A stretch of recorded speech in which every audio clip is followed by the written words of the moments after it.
Blog Talk Radio. Namaste, folks. Welcome to Nature of Reality Radio. It is October 1st, 2014. I am your host, Andrew Fisher, broadcasting every Wednesday from the suburbs of Philadelphia, Pennsylvania, to expose the true and false nature of reality for what it is and what it isn't. No guest today, but I will be having a tribute of sorts to Irvin and Katherine Albrecht. Try to dedicate 45 minutes to them each on this show. They were both people who I contacted to come on my show, and they both declined. Irvin, because he claimed to have debunked my previous guests, among others, Andrew Basiago and Alfred Webre. I don't know if he debunked any more, but I asked him if he wanted to come on. He said he'd be a bad fit because he had debunked my previous guests. And I told him, well, hey, I want you to come on the show to say what you have to say. I love it, bringing to light contradictory information. He said, nah, it's not in your best interest to have me on. And Katherine Albrecht, I wanted to have her on to talk about Big Brother and Microchips, among other things. But a few days before the show, she declined because of differences in spiritual opinion. Well, I kind of see that as kind of ironic because Katherine is a strong supporter of the First Amendment, which means she supports freedom of religion. So I find it kind of strange that she would use differences in spiritual opinion as an excuse not to come on my show, considering that she values freedom of religion.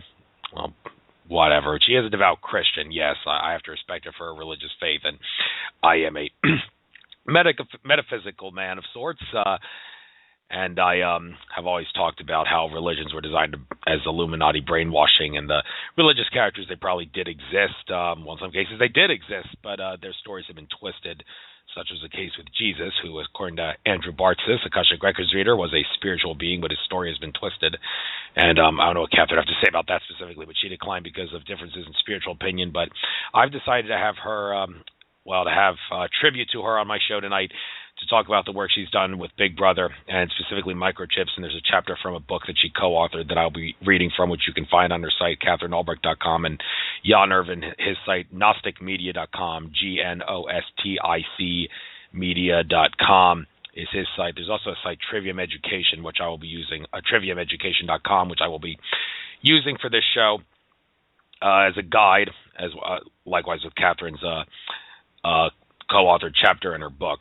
A book that she co-authored. But first, as usual, we are going to start with the news, courtesy of Alex Jones and Company at InfoWars.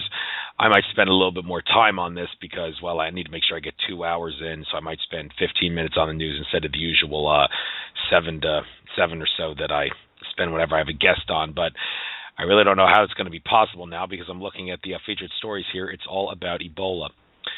InfoWars is going crazy with this. There was a Sunday show not that long ago when Alex Jones said, I wanted to take callers, but I couldn't because it was just so much important news. Well, 98% of the show was actually about Ebola. And he said, there's too much news, I can't have callers on. Okay, he make of that whatever you will, but InfoWars seemed to see something about Ebola, just like with illegal immigration, and there's a connection there. Illegal immigrants from Mexico, a disease-ridden country, could easily infect America if the borders are not secured, and we don't have a process to make sure immigrants come into this country the legal, lawful way. Government does have authority when it comes to immigration, same with treason and federal currency. That's when they can get involved in state courts for those three things. Other than that, they're not supposed to have jurisdiction. They violate that all the time. But anyway, I'm digressing. Getting to these articles here, hopefully they'll all be different, even though they all seem to be about Ebola. I'll get to the most popular thing here that I don't know if it has to do with InfoWars' most popular thing, but well, actually probably is InfoWars articles that are here, not necessarily recent, but there's some key ones there. So I'll quickly cover that too. So sue me, folks. I got a lot of time here. Don't have a guest on. I need to make sure I get 2 hours in, so we're going to have conspiracy stuff for a little bit longer than usual before we get to... I'll start with Irvin before Katherine Albrecht. First of all, the news here. Canadian Health Agency deletes info on airborne spread of Ebola. Text amended amidst concern over first confirmed case in America.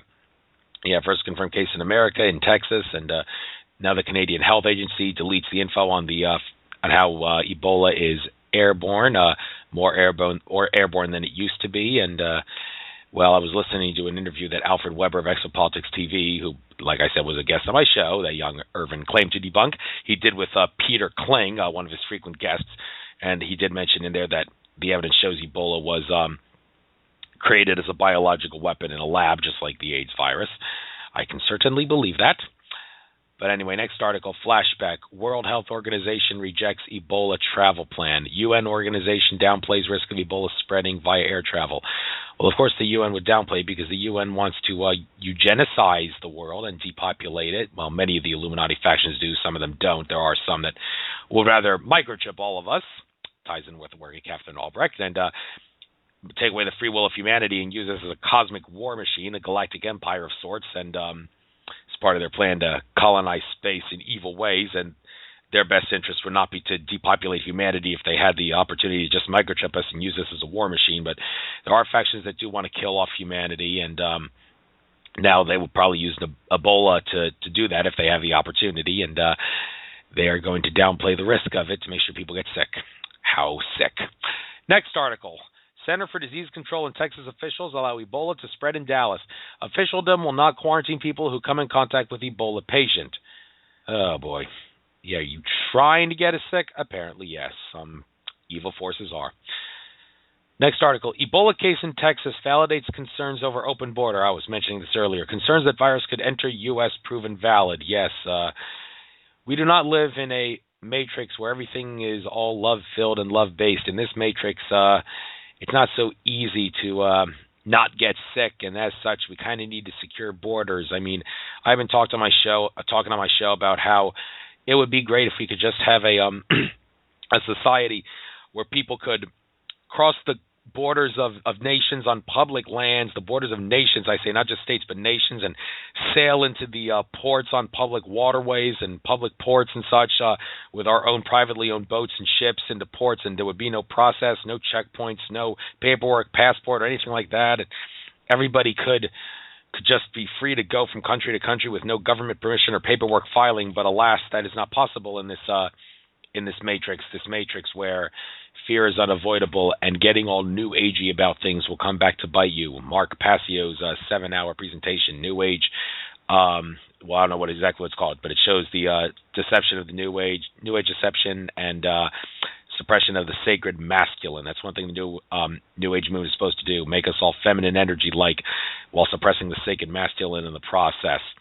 So, yeah, Mother Earth, feminine energy dominant planet, so they want to suppress the feminine, but when they're increasing the feminine energy, like they try out with the New Age movement, they are simultaneously trying to suppress the sacred masculine to make sure that it's still I win, you lose, no matter what the energy. But we're not on a negative timeline, apparently, so even though this stuff about Ebola may sound frightening to some, just like a lot of stuff InfoWars says sounds frightening to many, in the end, we are on a positive timeline, so just take this as regular news to be aware of what's going on in the world. Know that you should be aware of it, do something about it, but we're on a positive timeline, folks, so well, if that's the case, then I guess you could say it's impossible that this will become a worldwide pandemic. You would know that from watching some InfoWars reports because they like to fearmonger, but it's his show. Alex Jones can do what he wants. At least he gets the news out, which is true news. That's what counts. Next article. Okay, Obama still refuses to halt flights from Ebola hot zone. Multiple nations stopped flights over a month ago. Well, some nations actually have common sense. Some of those BRICS nations seem to be understanding that maybe it's not a good idea to go along with the New World Order. Like Vladimir Putin, he may be a puppet of the New World Order in the end, but the New World Order seems to have some problems with him and his attitude and his decision to rule the country the way he wants without letting the New World Order control him. It's funny how he's not as much of a tyrant as Obama. I think Putin is. He's still a tyrant, not as bad as Obama, but in terms of trying to get away from the New World Order and doing things that would harm their agenda, I think Putin's a better world leader than Obama. Okay, but anyway, this whole thing about refusing to halt flights from Ebola hot zone, Obama, you see on the conspiracy to make us sick? Well, he is a puppet, so maybe he'll do whatever his masters tell him. How sick. Next article. Former EDA top scientist says more will be infected now that Ebola is in Texas. The epidemic must be contained in Africa if spread of the disease is to be stopped. Yes, contained it in Africa. Why is it always Africa? Well, because they want to kill the innocent black people there so they can exploit Africa for its resources. How sick. That was the whole idea behind the whole Joseph Kony thing. Remember that? Kony 2012, where Kony hadn't been seen in, it's been like 7.5 years or something like that. And they made up that Coney 2012 thing to get people to go to Africa to save the world, save Africa from from Joseph Kony, some leader of a group called the LRA, which is supposed to be like a terrorist organization.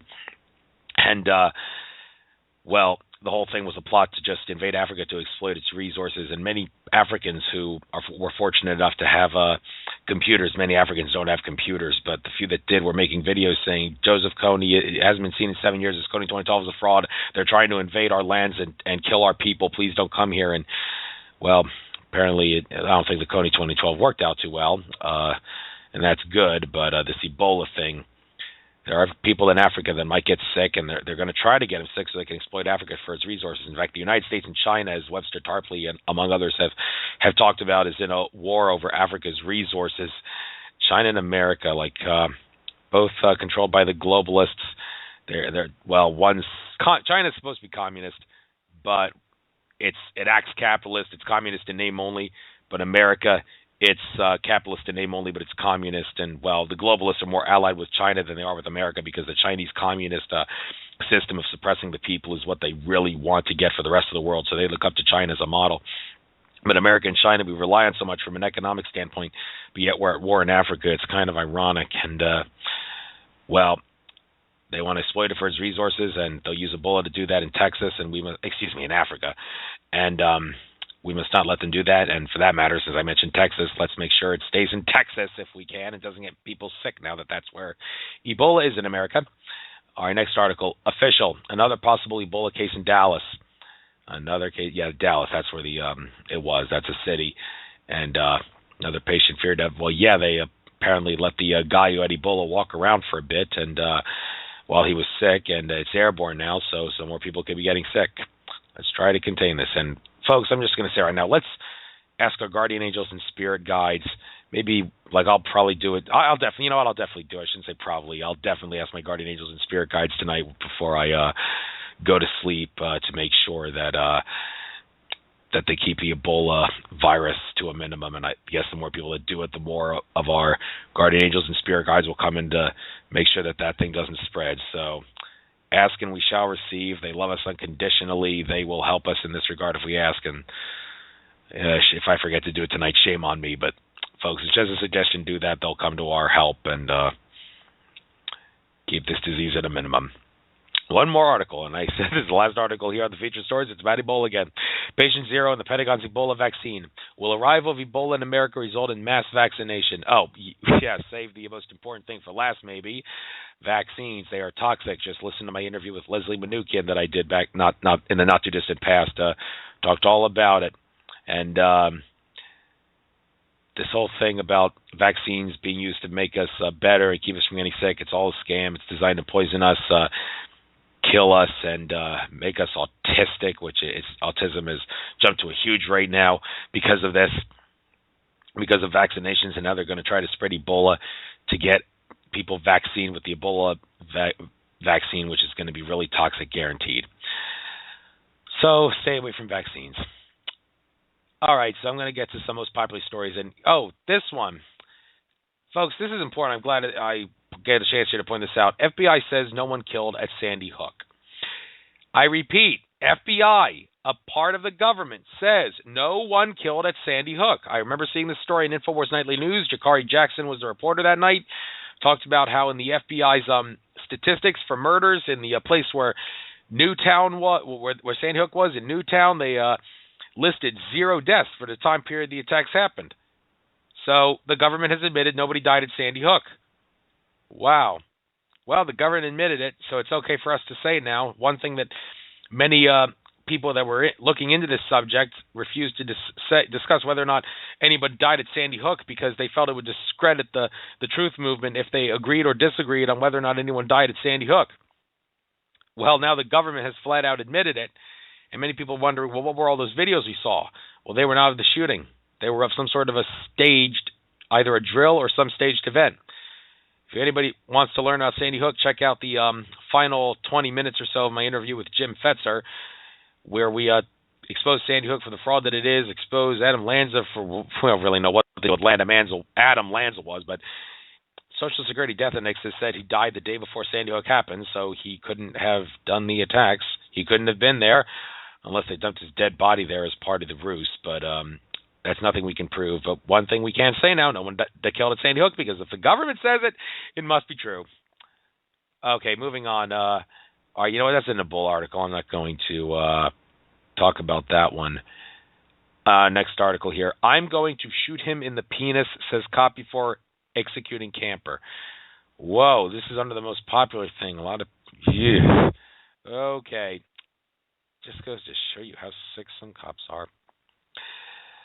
Okay, next article. Illuminati dives into Adult Swim. Oh, big surprise. I'm sure they would use Adult Swim to put subliminal advertising in and show that the Illuminati does exist through disclosure in plain sight, through subconscious subliminal stuff in TV shows. They do it with Hollywood movies all the time. Now they're going to do it with Adult Swim, I guess. So I don't really know what shows it is. You'll have to check this out for yourself. But anyway, one last article here. Alleged Oklahoma City beheader linked to Pentagon diner al-Awlaki. Anwar al-Awlaki. Yeah. The CIA lackey, as Webster Tarpley called him. Webster Tarpley did a fascinating connect the dots thing on one of the InfoWars documentaries. I believe it was Fall of the Republic, but I'm not 100% sure on that, where he linked Anwar al-Awlaki, the CIA lackey, with the underwear bomber, the shoe bomber, the Times Square bomber, and some other connections as well that showed that these people were all under the under the thumb of the government in some way, and they were all in some way connected to some terrorist organization. And I think in one case a specific mosque Tarpley talked about. You'll have to check it out. I'm kind of vague on the details here, but there were a lot of connections there. It all makes sense. And now we see that this beheader, and by the way, Andrew Bartzis did say that the beheading videos, they were fake. They were all staged to brainwash us. And this beheader, now that he's linked to al-Awlaki, the CIA lackey, and the underwear bomber, shoe bomber, Times Square bomber, and now this guy, they're all connected. What more connections do you need to know? Folks, it's getting really in your face obvious. Some people just don't get it. But now I get to start with the show, and I will do this as a tribute to Jan Irvin. I don't know how long I'll get him on. I'll probably try to have talk about him for 50 minutes or so before talking about Katherine Albrecht's work. And Jan Irvin, he's the host of Gnostic Media Radio. He presented at the 2011 Philadelphia Free Your Mind Conference. Just need to get a drink of water here, folks. Hang on a second. You can watch Jan Irvin's presentation on the Free Your Mind YouTube channel. I don't know what the YouTube channel is. Just type Jan Irvin Free Your Mind. You'll find his 2011 presentation there. It's on the Trivium, and I think some on the Quadrivium as well. But little backstory here. I think you might find this entertaining. Maybe you'll learn something from this. But when I asked Jan Irvin, as I said, do you want to come on my show? He said, I'd be a bad fit because I've debunked Andrew Basiago and Alfred Webre. And I told him, yeah, why don't you come on? I like exposing contradictory stuff. He said, no, I'd be a bad fit. Well, I actually contacted Alfred Webre and Andrew Basiago, and I told them about this. And I asked them, do you know what Jan Irvin's talking about when he said he's debunked you, and could you perhaps debunk him? Alfred Webre, he gave a short, sweet, and to-the-point response of, who is Jan Irvin and what does he know? And he put a smiley face after that question to show that he was being sarcastic about it. But Andrew Basiago gave a much longer response in a series of messages. This isn't exactly what he wrote, but I did compile the messages here just so I'd be able to read it to you guys. And in general, this is what he said with a couple things taken out. But Andrew Basiago said, I don't know who Jan Irvin is. All I can say is if he thinks he debunked me, he is mistaken. Not only is my story of time travel in childhood and Mars visitation in young adulthood true, but it is one of the best evidenced in the annals of non-ordinary experience. Could Jan Irvin be the stalker harasser Eugene Sonny Irvin III? I say that because I don't recognize the name from the Free Your Mind conference in 2011 or any event that I have spoken at. I have now Googled Jan Irvin, and I see that he is a real public intellectual. I don't know him. He has no basis to comment about my experiences. Linking me with Alfred is strange because while we have collaborated on a few projects and are friends, Alfred is a journalist and I am a whistleblower who served on two secret defense projects. He resembles Eugene Sonny Irvin, so I wonder if they are related. He can take his Trivium and shove it. He has no basis to debunk me. Why don't you have him on and challenge him to debunk me on the air? I have, for the most part, already silenced my critics. Why would he respond to an invitation from you by attacking me? He has his own body of work. That seems odd to me. I see that he will be interviewing General Stubblebine, who was the top Army intel officer overseeing Project Pegasus, and had publicly lied about it, saying he was not involved. Project Pegasus was the time travel program that Andrew Basiago participated in. Stubblebine also lied, again, this is Basiago's quote here, Stubblebine also lied about quantum access when making his famous statement about 9/11 in that airport interview. So the fact that Irvin would create a platform for Stubblebine does not speak well of him, in my humble opinion. His work has been focused on the area of hallucinogens, and there's some stuff about magic mushrooms, by the way, on his Gnostic Media website. But moving on with what Basiago said here, some people have claimed that my time travel experiences were the result of trance induction. In fact, I was brought into a secret technical project of the CIA by a father who was with CIA. They were real and not fictive or hallucinogenic in origin. People can say whatever they want, but that doesn't make it true. So it is with Jan Irvin. I don't know what he has said about me, so I can't answer. And then I told Jan Irvin in my message to him, I told him that Andrew Basiago said all that, and I said, so make of this whatever you will, and I guess you can consider this a second invitation to come on my show. If you still aren't interested, then don't bother responding, and I promise not to discuss this with you any further or send any further requests. Well, Jan Irvin, he did respond here, and he wrote, it sounds like you took my email out of context. Well, first of all, he assumed that I emailed him. I never emailed him. I actually contacted him from Facebook, and I never did respond to any of his responses here, so he probably still thinks it was through email. Well, Jan Irvin, if you're listening to this show, it was through Facebook, and it was actually from one of my earlier Facebook accounts that was deleted by the Facebook Nazis, so I cannot actually send you the message that I originally got. You did say something along the line of that you debunked Andrew Basiago and Alfred Webre. But anyway, this is what Jan Irvin said. He said, I have to go back and check. What's your email address? Webre doesn't really know me. He said here, Alfred Webre doesn't know me. Really? I sat on a panel with him while he discussed UFO bubbles from outer space coming and stealing Earth water. Okay, well, actually, Alfred Webre does know you. I probably should have made this clear when I sent him the message. I didn't make it clear that Alfred was being sarcastic when he said, who is Jan Irvin and what does he know? Jan Irvin apparently thought that he doesn't know, that Alfred doesn't know who he is literally, and, well, no, he knows who you are.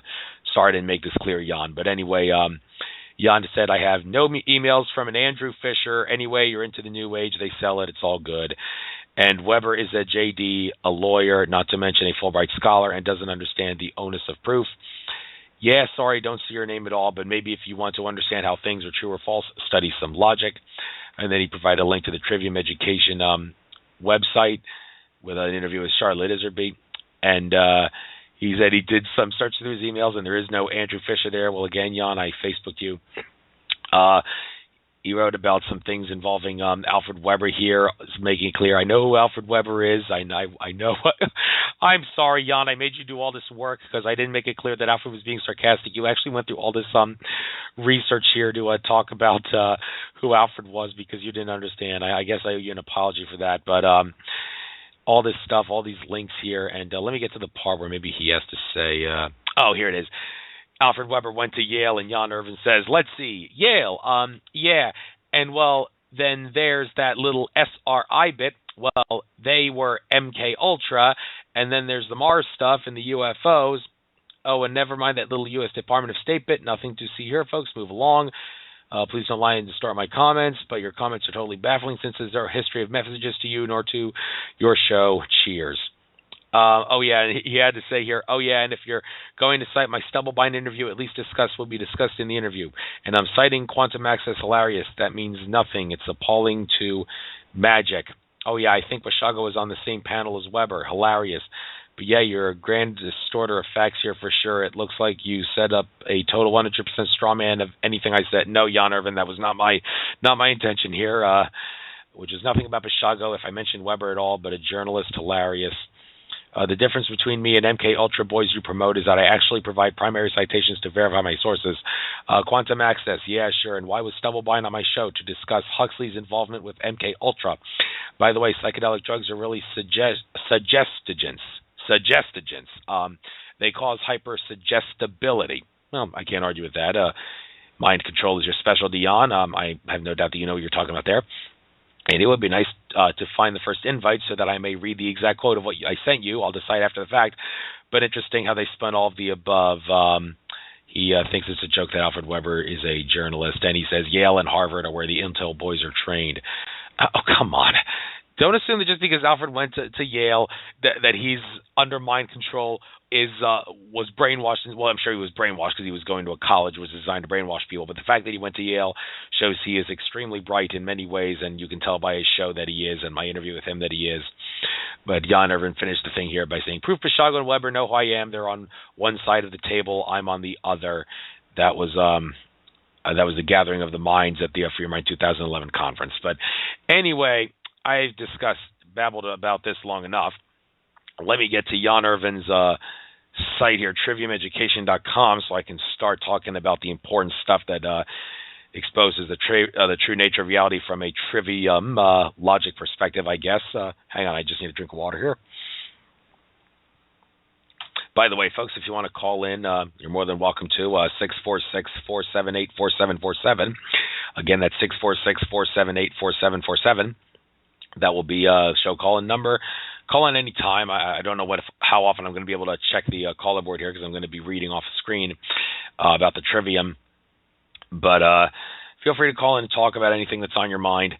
And by the way, about 8:15, I'm going to call into the Helene Lipson show. Helene Lipson is back on N5D Radio on Wednesdays, which is how she's always supposed to be scheduled according to the banner, but hasn't been doing regular Wednesday shows. But she's back now, and I promised her that I would always end my show before her show starts. If she does show us on Wednesday, she thought that was wonderful that I said that. And said, "Oh, that felt so." That just almost made me cry that I heard him say that he would make sure he always ended his show before my show starts, so all of my listeners could listen to her show in its entirety. That was what I finished it with. So I'll do that again tonight, but I'll call into her show about 15 minutes before it airs. And if she calls in, because I know she does this, call in to the people on her board before her show starts just to chit-chat with them. Maybe I'll answer the phone and let her on my show just to chat for a little bit. She'll inadvertently find herself on Nature Reality Radio, and I'll make sure I don't talk into her show. But anyway, I got to get started with this Trivium stuff. This is what Jan Irvin is best known for. A lot of people think this is horsepucky bull crap, whatever you want to call it, that is just made up for the sake of attention. Some people have claimed Jan Irvin is a little bit of a phony, among others Cliff High of Webbot. I believe I seem to recall a YouTube video where he said that Jan Irvin, and for that matter, Bill Deagle, who Project Camelot interviewed, are both in some way, well, not necessarily frauds, just don't know what they're talking about. I encourage you folks to check that out if you want to. I don't know if I'm going to be able to check that out. But anyway, this Trivium stuff I found pretty interesting. Vaguely remember his presentation at For Your Mind. I think he seemed to know what he's talking about, so we're going to check this out. The Trivium method pertains to mind, the elementary three. Those are general grammar, Aristotelian logic, as in Aristotle, the Greek father of philosophy, and classical rhetoric. General grammar, Aristotelian logic, and classical rhetoric comprise the first three rules-based subjects of the 7 liberal arts and sciences. All these disciplines are learned and practiced together. They form the overarching symbiotic system for establishing clarity and consistency of personal thought called the Trivium. So I guess I now have to go to the page here. But before I do that, here's a quote here from Sir Thomas More from his book Utopia, Book 1. "For if you, the rulers, suffer your people to be ill-educated and their manners to be corrupted from their infancy, and then punish them for the crimes to which their first education disposed them, what else is to be concluded from this but that you first make thieves and outlaws and then punish them?" Well, I guess that makes sense. Sorry if I wasted time by reading that. I may not have seem to have much here, but there's a Pythagorean triangle picture here. Pythagorean triangle, the whole hypotenuse one. On the hypotenuse, it has number 5, and it says senses. On the side that's vertical, I believe that side A, has the number 3, which is trivium. And on the base, number 4, it says quadrivium, and number 5, it says senses. We're going to get into that, I guess. There is a page here called Teaching the Trivium to Children. But first I'm going to start with grammar. Now, folks, I'm not going to make this like high school grammar, which a lot of people say is very boring and uninteresting and not worth listening to and makes you want to fall asleep in class. No, this is a completely different kind of grammar. I'm going to try to make this really enjoyable here, really Trivium-like enjoyable. But here it is, general grammar. Grammar answers the question of the who, what, where, and the when of a subject. Grammar answers who, what, where, and when. So it doesn't answer why and how. I know Cliff High of Webbot always says, I don't answer why questions because why questions get into intent. I don't really know why that would be a problem, but he won't answer why because he doesn't answer why questions. But it says here, in regards to grammar, discovering and ordering facts of reality comprises basic systematic knowledge. Not only the rules developed and applied to the ordering of words, concepts for verbal expression and communication, but our first contact with conscious order as such. This is the initial self-conscious technique used improperly, discursively, or sequentially, organizing a body of knowledge from raw, factual data for the purpose of gaining understanding through logic, and thus also organizing the individual human mind. It is the foundation upon which all other methods of organization and order are built. Special grammar properly relates words to other words within a specific language, like English, Russian, or Latin. General grammar relates words to objective reality in any language and applies all subjects as the first set of building blocks to integrated or fully mindful objective knowledge. A body of knowledge which has been gathered and arranged under the rules of general grammar can now be subjected to logic for full understanding, which emphatically is a separate intellectual procedure. Okay, so as part of the Trivium rule, you need grammar to understand logic, formal logic, or Aristotelian logic. All right, we'll get into the Aristotelian stuff in a little bit. I guess there is I do remember seeing on the site there is a card that has Aristotle-related material. We'll check into that in a moment, but I just want to first finish the three parts of the Trivium here. Part 2, after general grammar, is formal logic. Logic answers the why of a subject. Let's see if maybe this helps us understand why Cliff High will not answer why questions. Always drove me nuts when he said, I don't answer why questions. Well, he said, I don't answer why questions. Once when someone asked, why are they putting surveillance cameras all over the streets to watch us? And he said, I don't answer why questions. But is he trying to avoid logic? Because according to the Trivium, logic answers the why of a subject. Why would you want to avoid logic? All right, let's see here. Developing the faculty of reason in establishing valid, i.e. non-contradictory relationships among facts yields basic systematic understanding. It is a guide for thinking correctly, thinking without contradiction. More concisely, it is the art of non-contradictory identification. Art of non-contradictory identification. You want to not have contradictions when you answer why questions or discuss the why of a subject, because if you have a contradiction, there's no logic, it seems. The work of logic is proof. Proof consists of establishing the truth and validity of a concept or proposition in correspondence with objective, factual reality by following a self-consistent chain of higher-level thought back down to foundational primary concepts or axioms like existence, consciousness, and causality. It is a means of keeping us in touch and grounded to objective reality in our search for valid knowledge and understanding. Logic brings the rhythm of the subjective thoughts of the mind and the subsequent actions of the body into harmony with the rhythms of the objective universe. The intention is to amicably synchronize individual mental processes and their attendant actions with the processes of our surrounding natural, factual existence over the period of a lifetime. Okay, so why would Cliff High not want to answer questions that involve logic? Because they would get into intent. why am I getting Cliff High involved in this? I don't know. It just came up, and now it seems to be sticking for some reason. Okay, I don't know. Maybe I'm going a little crazy here, but we got to move on with this, folks. You can use your own discernment on this. And some people say Jan Irvin's Trivium is a load of horsefucky. Well, no. Alex Jones once had him on his show, and he thought it was real. Well, just because Alex Jones believes it doesn't mean it's true. Alex Jones is a fearmonger. Well, look, there seems to be something to this, folks. It kind of makes sense. So you want to expose the nature of reality. Maybe I better start talking about logic a little bit. So moving on with that, logical fallacies, common types of errors in reasoning, which is what logical fallacies are. Fallacies are broken down into two categories, formal and informal. Formal fallacies are based strictly on the logical formation of an argument, the deductive. Informal fallacies, the informal fallacies are not deductive. The logical formation of an argument is a deductive. Then there's informal fallacies, which are the most commonly recognized and easiest to learn.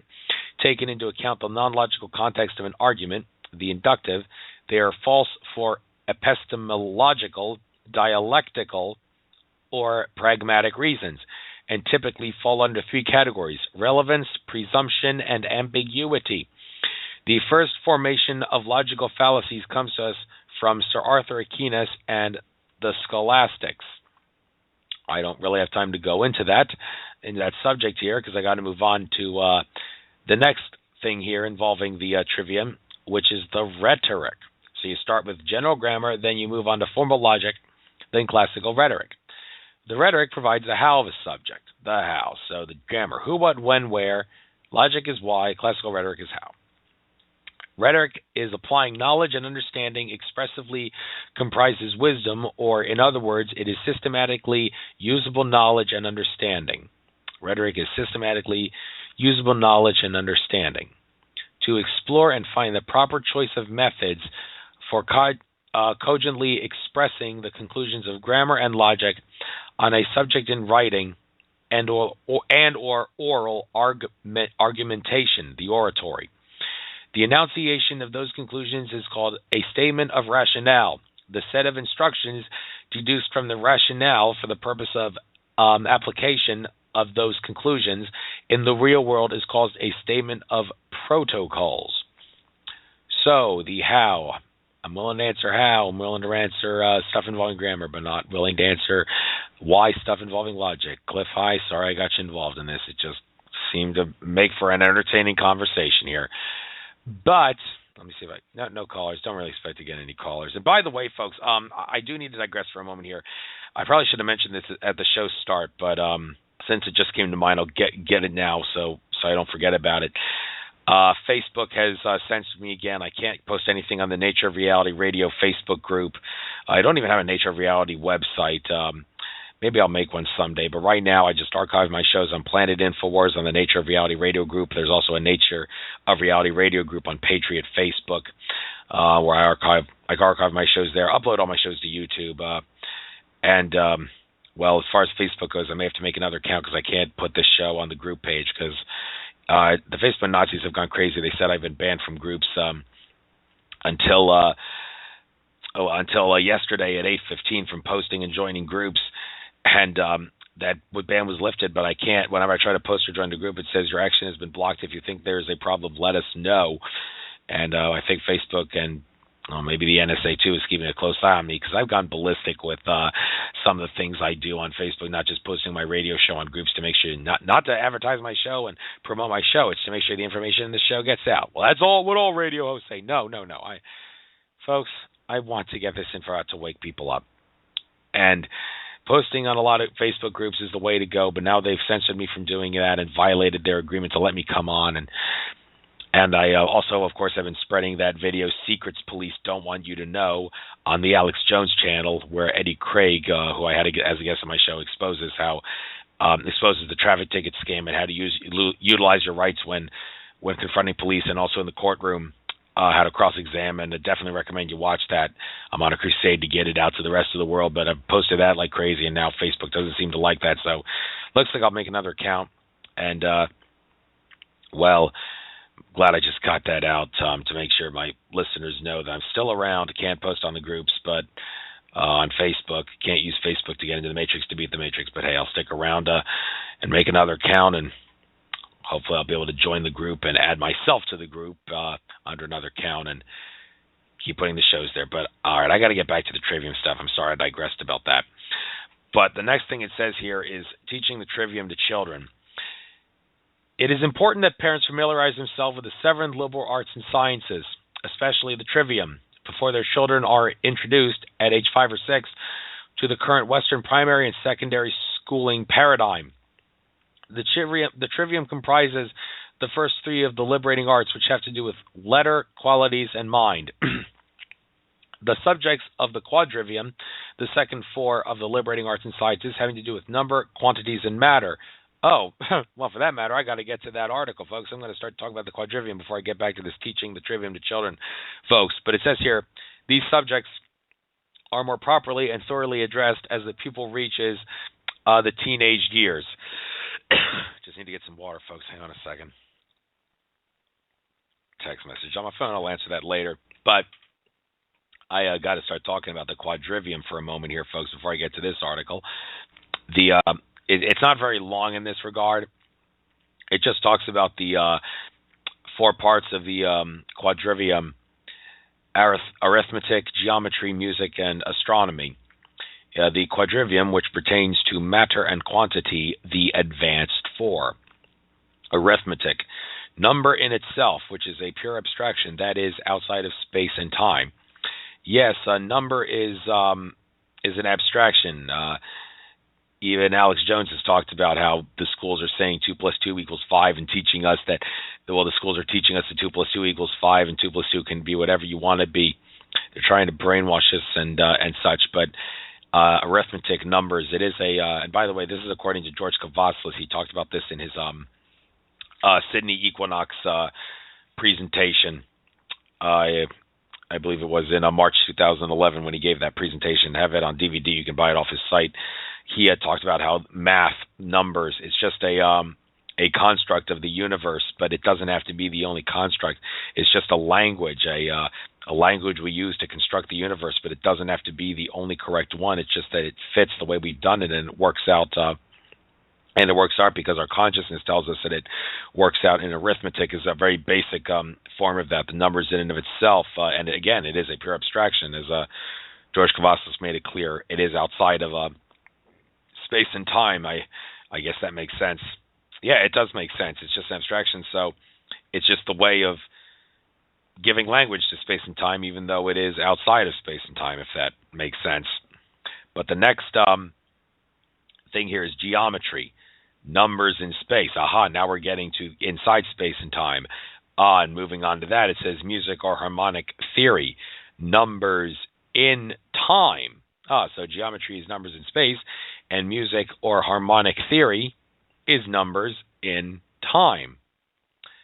Why is that? Well, geometry, now that's a math that people say, why do I need to learn geometry? There isn't much in regards to geometry in the real world that could actually help me. Well, no, folks, it's called sacred geometry. Well, they don't teach you sacred geometry in public schools, which are designed to brainwash you, but sacred geometry, it affects you at a subconscious level in so many ways. Andrew Bartzis has talked about how the sacred geometry system is one of the most powerful, if not the most powerful thing that the system of domination and control uses to keep our consciousness suppressed, because it affects us at a subconscious level and as such a spiritual level. And if we can overpower the sacred geometry and get rid of all of it and such, then, well, I guess the numbers in space would become a lot more visible to us, because geometry, and as such sacred geometry, is numbers in space. I live near Bryn Athyn, and there's a big Gothic cathedral in Bryn Athyn. I wonder, should I do my spiritual meditation and such near that cathedral? Because it's Gothic, it's sacred geometry that's designed to suppress your consciousness. It's also built on a mound. Bryn Athyn, I believe it stands for Hill of Cohesion. It means Hill of Cohesion, and the hill, it's a mound, and the cathedral's built on it. I remember hearing people say that a lot of churches that are in this country have been built on mounds, and I'm sure the Gothic Cathedral, which is the de facto headquarters of the Swedenborgian Church of the Swedenborgian Church of the New Jerusalem. Bryn Athyn is the global de facto headquarters for that. The church there, it's sacred geometry, and it's built on a mound.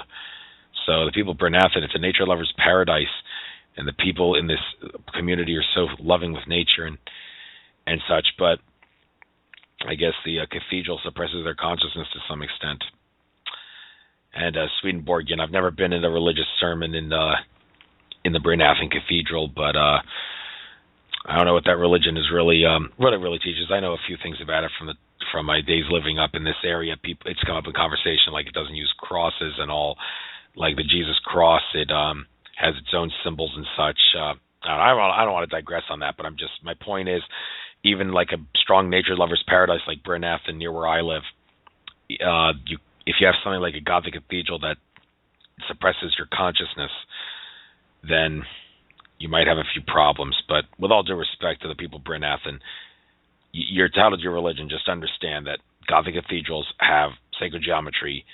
It suppresses your consciousness. If we, dare I say, get rid of the cathedral and all the other sacred geometry things, we'll see the numbers in space a lot better, and our consciousness will be raised. If anybody from Bryn Athyn takes offense to this, I apologize. But I got to move on to the next thing. Music or harmonic theory, numbers in time. Now, I remember Pythagoras, hearing a quote he once said. One of Pythagoras' the best known for the Pythagorean theorem, which ties into the Trivium, apparently, as evidenced by the fact that there was a Pythagorean triangle there. The Pythagoras, aside from that theorem, he is considered the father of music in some regards, and math as well. But in regards to music, he said music is that universal harmony that exists in nature, which is also found in mathematics and astronomy. Some people have a problem with the astronomy part because sound cannot travel in a vacuum, and space, for all practical purposes, is a vacuum.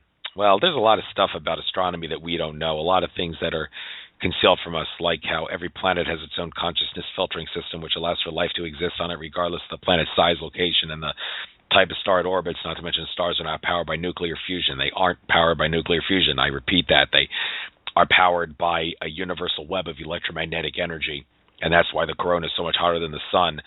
So is space really the vacuum that we're told it is? Well, it's very chaotic, that's for sure, in outer space. Collisions galore and supernovas and such, but there's a lot of stuff we don't know about it. But sound, since it cannot travel in a vacuum, a lot of people had that problem about music being universal harmony and astronomy.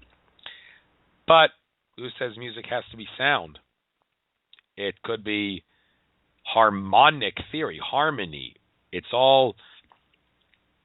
Well, how do you describe harmony? Well, when it comes to music, people say, well, there's the melody, the main sound, but then there's background sounds. That's a harmony.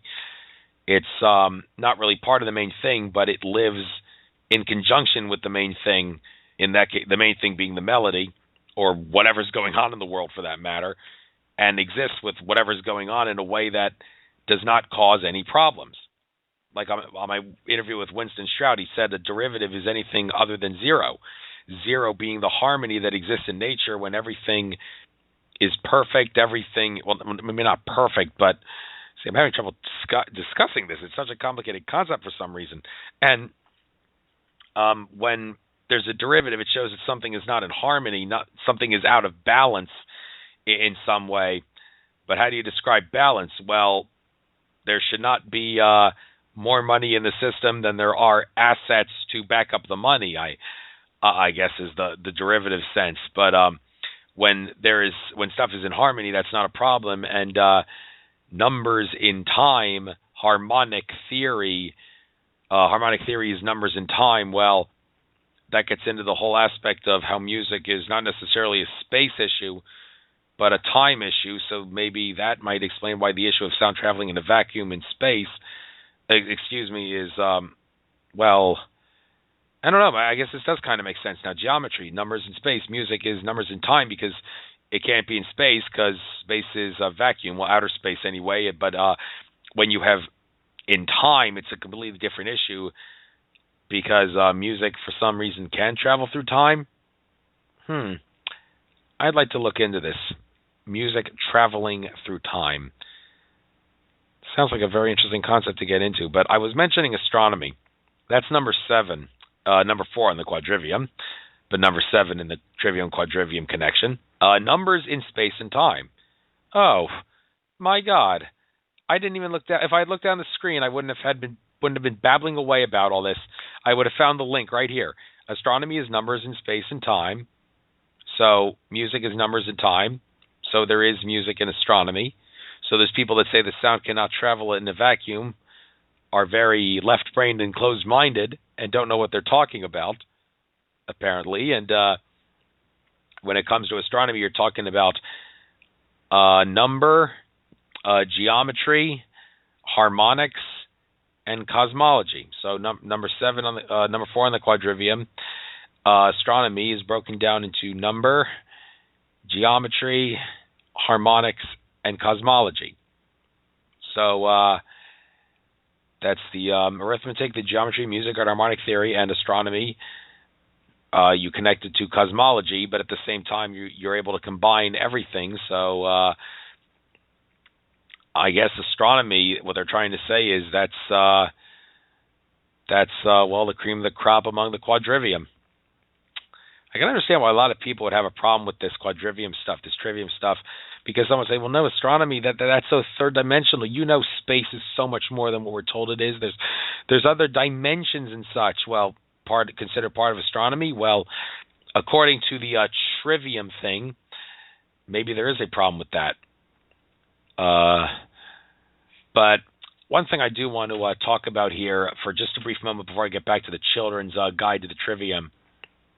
There's a diagram here. I don't have a screen to show this to you, but there's a circle in the middle with 3 circles around it. You can make a triangle with a circle in the center of the triangle. In the circle in the center of the triangle, it says truth. Draw a line to one from the circle in the middle to one of the circles on the side. It says EST. I guess that means established. And it goes to one circle that says grammar. And then there's another one, EST, that goes to logic. Established logic. Truth is established logic. Truth is established grammar. And also the other circle on the outside, truth is established rhetoric.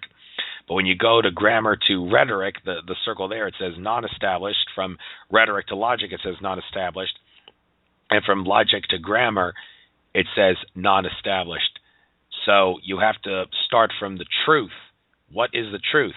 And then it's established to everything else, but it won't be established if you go from one of the outside ones. So making that diagram whatever you will. Again, a lot of people would say this is just pseudoscience, pseudo stuff. Well, okay, maybe it is, but folks, listen, I wanted to do a show. I needed a subject because I didn't have a guest. I figured I'd do a Jan Irvin tribute. So make of this whatever you will. But I have to get back to this teaching the trivium to children thing. Okay, where was I on this? It says here, in human perspective, the total of reality is matter and mind. Well, don't we have mind over matter, so the total of reality would just be the mind? Well, in human perspective, that's different. Here is a quote from The Lost Tools of Learning, The Trivium Method, an essay by Dorothy L. Sayers in 1947. What use is it to pile task on task and prolong the days of labor, if at the close the chief object is left unattained? It is not the fault of the teachers. They work only too hard already. The combined folly of a civilization that has forgotten its own roots is forcing them to shore up the tottering weight of an educational structure that is built upon sand. They are doing for their pupils the work which the pupils themselves ought to do. And here in bold print it says, for the sole true end of education is simply this, to teach men how to learn for themselves, and whatever instruction fails to do this is effort spent in vain. There's a URL to follow and read the entire text. But it says here, use the ideas presented in this short essay as a baseline for the education of yourselves as parents as well as for your child. Reread this essay and other materials to be presented in spaced repetition over time. New insights will continue to become apparent through each successive reading. To paraphrase and expand on parts of Mr. Sayers' last quoted sentence, the object is to teach people to learn for themselves so that they may develop the one faculty of mind among several which they can develop systematically, their rational faculty. Rational. Provisional meaning. This is about rational. It says here, rational is the mental capacity to perceive, understand, and use ratios, and to use all of the skills and abilities subsumed under that capacity, like using organized language, formalized arithmetic, and developing philosophy and cosmology, for example. Make an attempt to understand the following stages of each person's development, as reflected by the maturing neural development of the human brain in 4 distinct phases. I don't really have time to get into this because I'm going to have to talk about Katherine Albrecht stuff in a little bit. But they do say here, I'm going to say, if you want to teach people the Trivium, you have to check this out for yourself on triviumeducation.com, on that article, the Trivium in Children, how to teach the Trivium to children. It says from ages 1 to 11, you have to treat them in a certain way. And at the onset of puberty at approximately age 11, you have to teach them in another way. And, okay. I believe I can quickly sum this up here by saying from ages 1 to 11, teaching the grammar. From age 11 to age 15 to 17, that's when you want to get into the logic factor. And then after the age of 15 to 17, according to the development research here, for children and adolescents, you really want to get into the rhetoric level. But it says here the rhetoric can often run concurrently to the logic level. Some people display understanding as early as age 12 to 13. And want to get to the mature level. The final stage of adolescence is usually marked at age 21. When skeletal bone growth normally ceases, the general body chemistry converts from being predominantly acidic to that of alkalinity, and the third molars, the wisdom teeth, erupt. The adult is now fully positioned in the physical sense. The next major physical body and brain changes do not occur until the mid to late age 50s. Oh, excuse me, that wasn't the mature level. The mature level is age 50 and above. It says here, what Carl Jung described in mostly psychological terms at about this age of 50-plus maturing state, but which has a related physiological cause, he called the anema animus. This phenomenon takes place as the testosterone levels in males and the estrogen levels in females begin to decrease, and because of this, the mind starts to make profound connections of events which have taken place over an entire lifetime. This is a corollary occurrence of bringing greater understanding in the adolescent years of what was mentally held as data in childhood. If a person has been fortunate enough to be trained and practiced in the Trivium, these processes of integration are viewed as deeply important personal accomplishments in themselves. That is, an adult truly grows up as he or she grows older. All right, finishing up here, it says, unfortunately, the Trivium is not currently presented as a value unto itself. It has been co-opted by various religious and philosophic groups as a means to propagate their own dogma and to advance their specialized agendas. However, it is still possible to judiciously sever the various items of propaganda from the principles of knowledge, general grammar, understanding, Aristotelian logic, and wisdom, formal rhetoric from these otherwise excellent presentations. It's recommended that you start with the book Teaching the Trivium. I don't really have time to get into these sources here. It says here, you will find that as you start to pursue your child's education as well as your own, that the many worlds of information on true education will make themselves apparent to you and your family. In closing, a note is needed here regarding the concept of human domestication, which was earlier mentioned. A non-rational wild animal can be trained to domestication by man to coexist peacefully with humans. The opposite of being a domesticated animal is to be a wild animal, because the essence of man is to be a volitionally rational animal. The opposite of a domesticated man is not a wild man, but an educated man. In antiquity, this man was simply called a wise person. An educated person, a wise person, is one who can thoroughly and critically investigate any idea or topic without necessarily or blindly embracing it. An educated person, in other words, is possessed of high levels of intellectual judgment to find meaning, and of value judgment to find a related value to accurately evaluate, with which to advantageously discern the critical elements of propositions, arguments, and general topics that arise in life situations. These judicious powers arise from learning and practicing the Trivium, as we extended liberal arts and sciences. The state of being educated or wise is an natural state of being human. So the Trivium and the Quadrivium, those are the 7, put them together, the 7 liberal arts and sciences. So they want you to become liberated with that, people who push the Trivium do. One thing I do want to quickly cover here, because I thought this was kind of cool, couple of documents here it is. Mental antivirus card on the Triviation.com website. It says a short list of the main fallacies to keep in your wallet or pocket. Okay, let's check this out here. The mental antivirus card. The mental antivirus card is called. Dismiss the arbitrary, remove contradictions, achieve more certainty. The top fallacies. Oh, the print's really small here. Is there any way for me to zoom in here? Because this is all right, here it is. The top fallacies. Against the man, ad hominem. In this case, you are attacking the speaker instead of his argument. Oh, yes, I see this in the conspiracy movement a lot. Attack the guy who's giving them the message. Attack the messenger.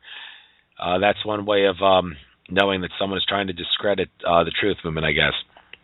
Appeal to authority is the next one. Ad venecundiam. That's about basing an argument on an irrelevant, vague, or dubious authority. You assume the authority has authority, but it doesn't actually have authority, or the evidence doesn't show it has authority, so you base your argument on it. Okay, I certainly see why that's a fallacy. The next one is appeal to emotion. Persuading by emotion rather than reason. Oh, yeah, get all teary-eyed and assume that will make the person take your side. Yeah, you don't want that. The next one is appeal to force, which is ad baculum. You are persuading by coercion or threat. Yeah, if someone's trying to threaten you or coerce you to take their side, take their argument, they're obviously not on your side and are only playing the game of I win, you lose, I'm right, you're wrong, you understand me, I'm going to threaten you. Yeah, that's what they do to whistleblowers nowadays. All right, the next article here, appeal to ignorance, ad ignorantium. It must be true because it hasn't been proven false, or false because it hasn't been proven true. Okay, there's obviously problems with that. It must be true because it hasn't been proven false, and it must be false because it hasn't been proven true. Yeah, there are many exceptions to that. You should be able to figure that out. And speaking of which, someone's in denial when they say that is not true, and they say it in a disturbed or a puppy-like tone of voice, like, or that is not true, in an angry or no, that isn't true. Yeah, that's one way of knowing if someone is in denial. Likewise, if they say, I refuse to believe, well, that's another way of knowing that someone cannot bear to hear what the evidence is, or the information that's coming their way is not bearable. But, okay, I'm digressing. I want to get to the next one. Appeal to pity, which is ad misericordiam. Appeal to pity is about, it must be true because boo-hoo-hoo. Okay, make that whatever you will. It must be true because I'm crying, so therefore, because I'm crying, it's emotional, so it must be true. Yeah, but some people can fake emotion, folks. Next one here, appeal to the masses, ad populum. It must be true because it's popular. Yes, everything is awesome, everything is great when you're part of the team. Yeah, and if the people that are making you be part of the team, that are asking you to go along to get along, have evil intentions like the New World Order and the governments that are controlled by them are doing, then the fact that it's popular is not a sign that it's true. Our next article is appeal to ridicule. It must be true because ha ha ha. Okay, it must be true because what you're saying sounds ridiculous. So what I'm saying must be true. Yes, that's a giggle factor. Conspiracy theorist starts talking about a conspiracy, and the people listening to it start laughing and giggling. I know some people that do that. It's ridiculous. I mean, are we supposed to raise our voices at these people to drown out their giggling and their laughing? Give me a break.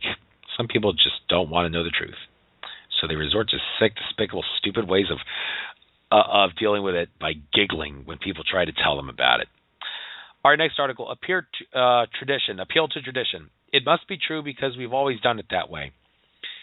There's always time for a change, especially when you realize that something is a lie. Case in point, the official story of 9/11 is a lie. So the fact that going along to get along and accepting tyranny and war is the true way to do it, well, there's obviously a problem there. All right, next fallacy. I keep saying article. I should be saying next fallacy. The next fallacy is composition. What's true for the individual part of a whole is true for the entire whole form. Yeah, there's obviously problems there. That's a fallacy. The individual part is not the same as the whole part. Yeah, okay, common sense there. A lot of this is common sense, but it makes for good subject matter to talk about. Next fallacy, division. What's true for the entire whole form is true for each of its individual parts. No, that's not necessarily true. You can say that's not necessarily true for every single one of these. That's why it's a top 10 fallacy, top fallacy, not top 10, but top fallacy. There's more than 10 here. But people are gullible enough to buy this. All right, next article. There we go again. I should say next fallacy. I keep force a habit because I do that on the beginning of the show with InfoWars News all the time when I do the news. Say next article. But next fallacy. False alternative. Offering only two options while omitting other relevant, viable options. Oh, yes. This is one I run into this a lot. When I try to make people expose contradictory facts, I tell people like, you said A, but that guy said B. Now it's your job to show that A is right. Well, is it possible there's a C, D, E, F, G, H, I, and so on and so forth that are viable options? Well, yes, it's very possible that's the case. But hey, if you can get two people with contradictory statements together, and even though I'm not trying to make it seem like they're warring with each other, some might take it as that. I feel that bringing those people together and exposing contradictory statements to light is a great way to get the truth out. I'm not trying to make it seem like you're warring, folks. It's just something I do on Nature of Reality Radio. So next top fallacy. False cause, post hoc. Establishing a causal relationship from correlating or timing without sufficient proof. Yeah, you correlate or time, there isn't sufficient proof to show that there's a relationship even though you correlated or timed it right, or seemed to time it right. Kind of confusing there, but I'm sure you guys get it. Next fallacy. Hasty generalization, which is generalizing from an unrepresentative sample. Well, you're not really sure what unrepresentative means. I guess it's not represented by something that's in the original argument. I guess that's what it means, but you're generalizing, so you should be somewhat broad, somewhat specific. I don't know, kind of a confusing fallacy there again. Make of it whatever you will, folks. Next one, middle ground. The extremes are wrong, but the middle, the mean, is correct. Yes, you are brainwashed into thinking that the middle is correct. I mean, some would say harmony, that's the middle. Everything's in harmony. Everything is together. You could think of that as harmony is the midpoint. Some might look at it that way. And so the extremes must be wrong. Well, no, there are many exceptions in life, so it's a fallacy. Well, the fact that there are, I shouldn't say that because the fact that you can make exceptions in life, be using life examples, is really not what logic is based about. Logic is not really taking into account what is based on facts. It's what is based on reasoning. And, well, the fact that you can come up with exceptions is irrelevant. That's my point here. But the fact that but this case, the extremes are wrong. This is one where you're, I guess, more inclined to really want to think about what case would this be where the extremes would be wrong, but the middle is correct, because that's one that makes you think a little bit, because the other ones, it's easy to think of an exception in real life, but this one might be a little hard, but there are cases, even though that's not what logic is about. I must have said that a zillion times already. Okay, moving on. Red herring, next fallacy, the red herring. Diverting an argument by changing the topic. Yeah, let's try to keep it on topic, because if you try to change the topic, that's a sign that you can't win the argument. Next fallacy, selective evidence. Selectively omitting pertinent evidence. Yes, why would you omit pertinent evidence unless you knew that your logic is wrong? Okay, next one, slippery slope, which is asserting without sufficient proof a chain of events. Yes, people always say going down a slippery slope. It's taking away things bit by bit, like the frog in a boiling water, like a frog in warm water that you slowly bring to a boil, and the frog, when it realizes it's too hot to survive, it's too late, and it's already been boiled. They're trying to do with the society with slippery slope stuff, taking away rights progressively, acclimating people to it and such. And this is supposed to be related to that, I guess, which is asserting a chain of events. Yeah, asserting the chain of events that will lead to, in the case I was using, tyranny. But again, this is about logic. And you can't make a chain of events unless you give proof for each of those events. And the last one, straw man, which is refuting an argument by attacking a weaker version of it. Yeah, straw man. Refuting an argument. Yeah, there are many cases where make a pick out something weak, like, oh, this discredits you because you were wrong about this one little thing. Well, no, that only shows that one specific event, one specific part on the timeline, using timelines as an example here, or anything in general, by one specific part. Well, you can't just refute that one thing. Don't assume that will mean you win the argument, because you won't necessarily win the argument that way. All right, one more quick thing here before I get to Katherine Albrecht stuff about microchips. Aristotle's 10 categories study card. This, because it said Aristotelian logic.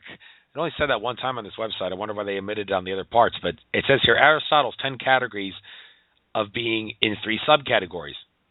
Oh, this is boring high school grammar, apparently. It says the predicate is the subject.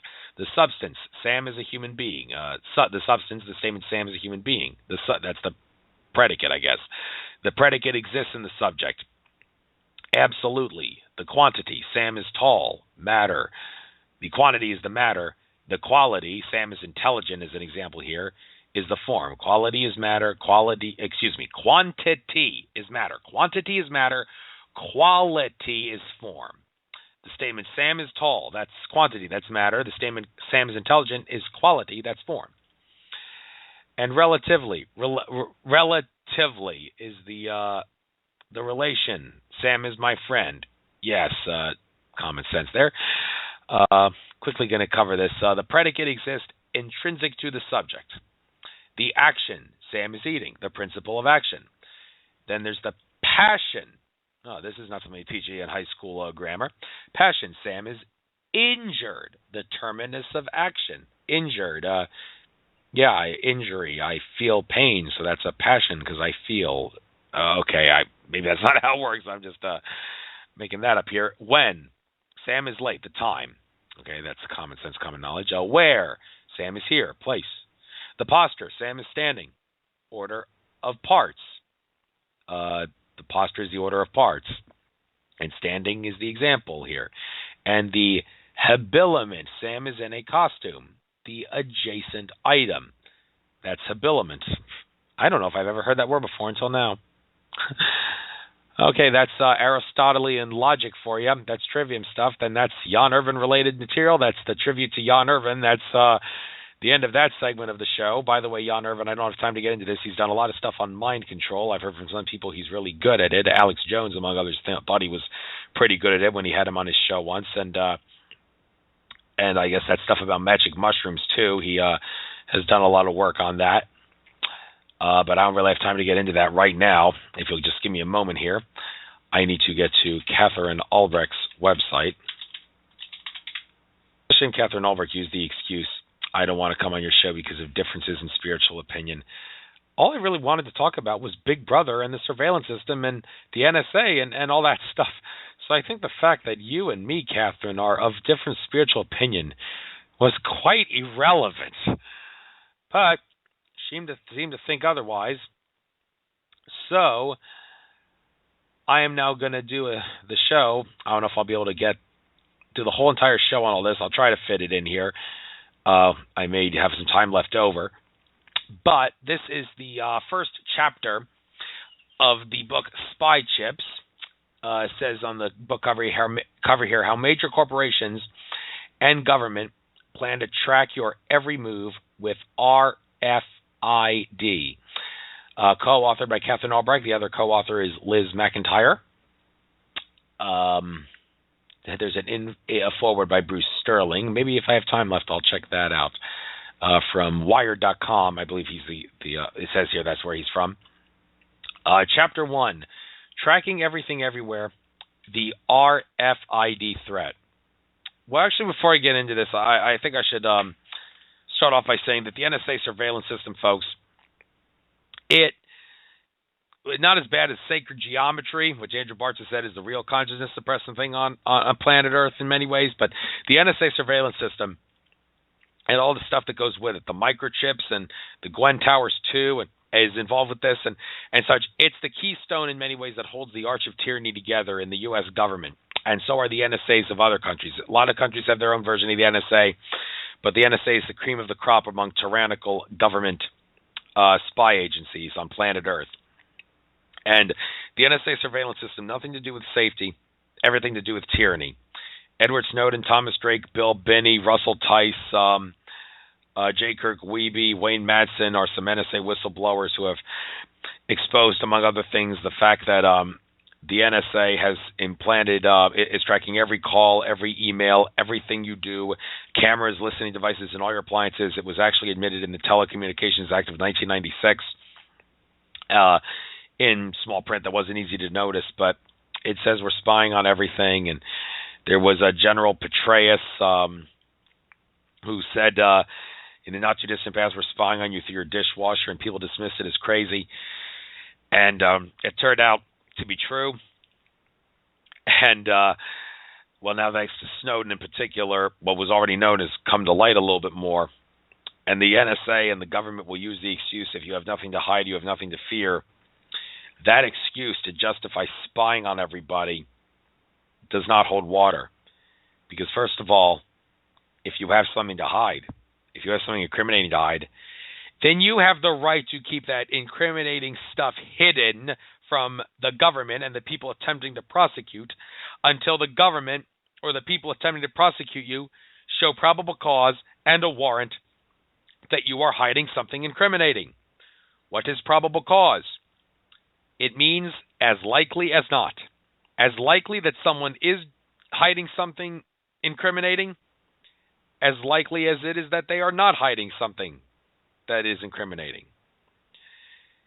I mean, if you do not have evidence that the chances that they are hiding something incriminating is as good, as likely as the chances that they are not, then you have no authority to get a warrant, then you have no authority to conduct a search, and even if the guy is hiding something incriminating, then they have the right to hide it. But people should not have the right to keep incriminating evidence hidden. People should be forced to reveal stuff. People should be searched any time because we might have another 9/11. 9/11 was staged by the U.S. government and the New World Order Illuminati bloodlines who control the government in order to, among other things, justify inflicting tyranny upon the American people by one especially significant thing, taking away the rights which are, well, inalienable, because rights are inalienable. Only the Creator, God, infinite consciousness, source, whatever you want to call it, is the only entity that can grant rights. The government does not have authority to take it from you unless you willfully agree to take it, and unless you willfully agree to let them take it from you. And as such, you have the right to be free from warrantless searches that are not backed by probable cause and warrant. And the government wants to get rid of that. They want to inflict tyranny upon you, so they stage things like 9/11 to brainwash people into giving up rights, that one in particular, the right to be free from warrantless searches and seizures. And they will say, well, the people that refuse it have something to hide. No. That something to hide, or if you have nothing to hide, you have nothing to fear, it's a scare tactic, a brainwashing tactic to get people to give up their rights so the government can inflict tyranny and global totalitarian government and a microchip global population. And the goal of the microchip is to take away the free will of humanity. And one of the key reasons they want to take away the free will of humanity is to turn humanity into a cosmic war machine to create a galactic empire that's analogous to the galactic empire of Star Wars. I've tried to connect the dots, folks. I hope you can handle the truth, because that's the truth. And, well, good thing we have people like Katherine Albrecht. Well, look, Katherine Albrecht isn't going to go to all that stuff about colonizing space for galactic empire. She just tries to keep it as privacy is more important than security. That's the way I'm going to stay with my argument and leave it at that and just go from there. Not really getting into all this stuff I said about rights and why they want a microchip for galactic empire and such and whatnot. Well, I mean, Katherine, do what you got to do. You're doing a great job with this to make it clear to people that if they give up their liberty for security, they're not only going to, well, have no liberty or security, they're going to suffer from tyranny and they're going to get microchipped and everything. And, well, you're doing a great job, but, well, keep doing it. Keep up the hard work.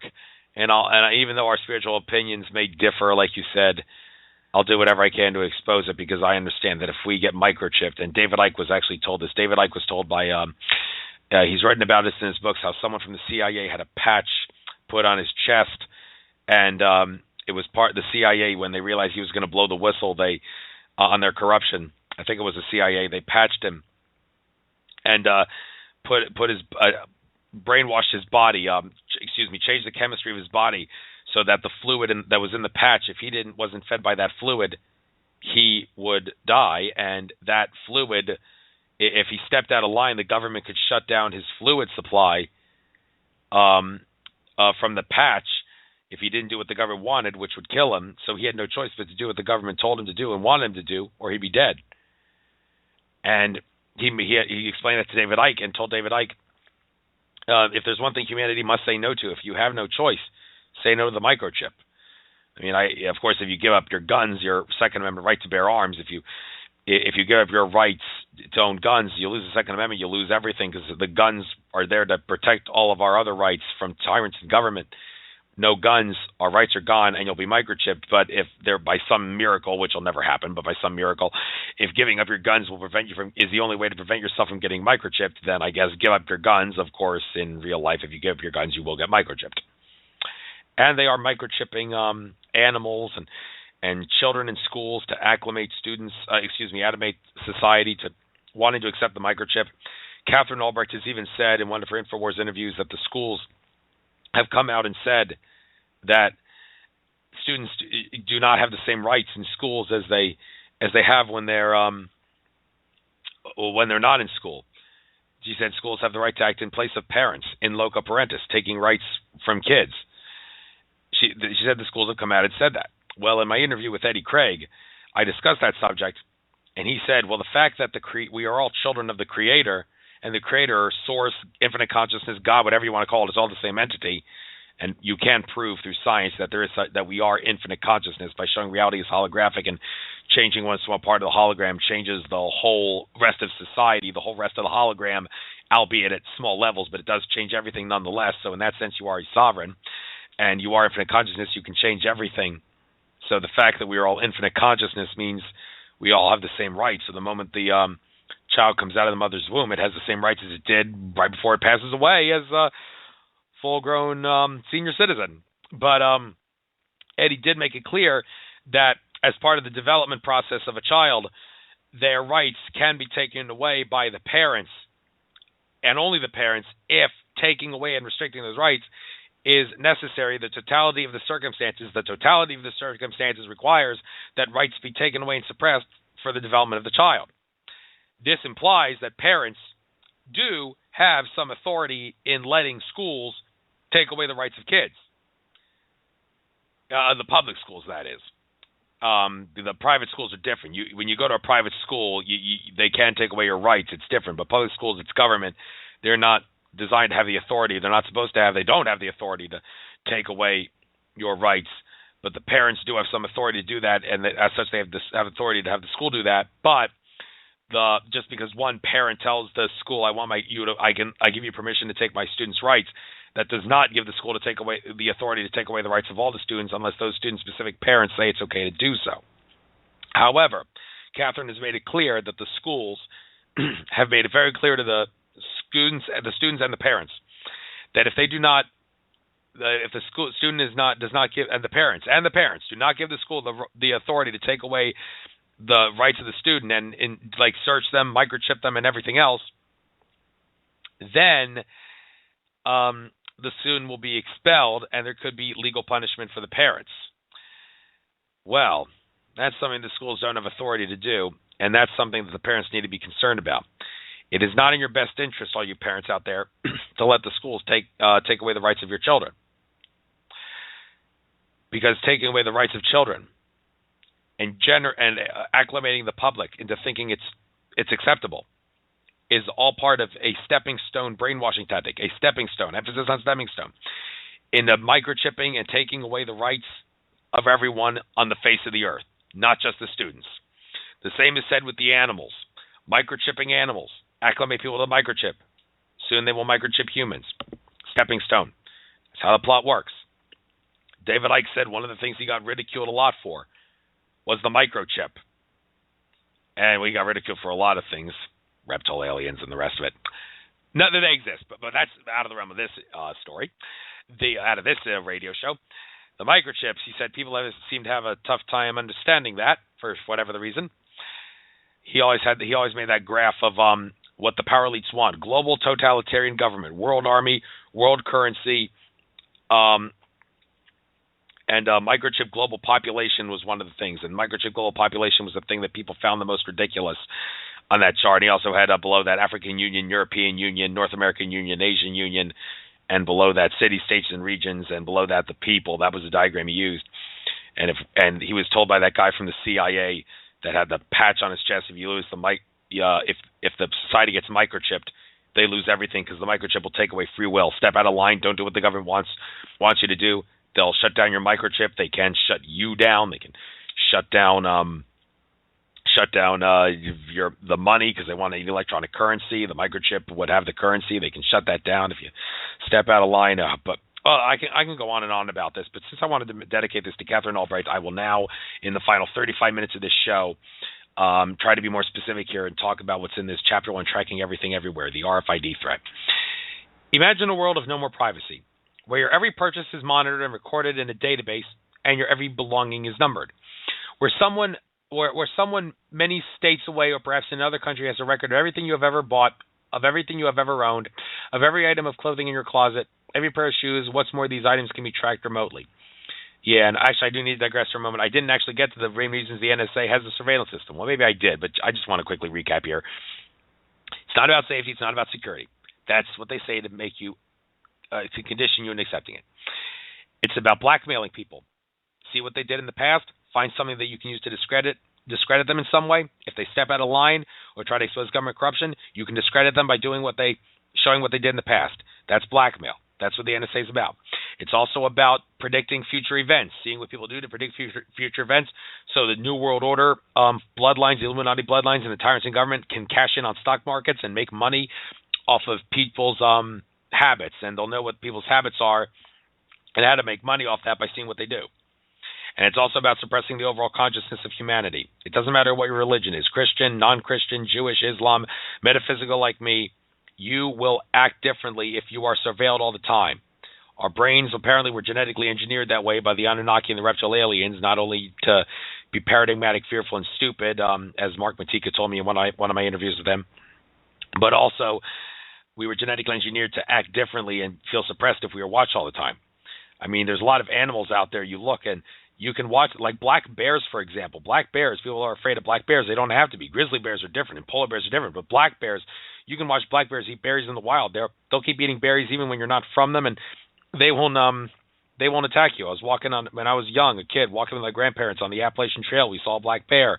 I told everybody, don't worry. The black bear will not hurt you. The black bears, they're actually pretty friendly with humans. It's only if you attack them directly or go after their cubs that they will want to attack you. And my point is a lot of animals don't act differently when they're being watched, and they also don't suffer from a fear of what other people think, but us humans, we do to a great extent because we're apparently genetically engineered that way, and the NSA surveillance system realizes that, so it keeps us in line by watching us all the time and changing our behavior patterns so that we act like we are less free.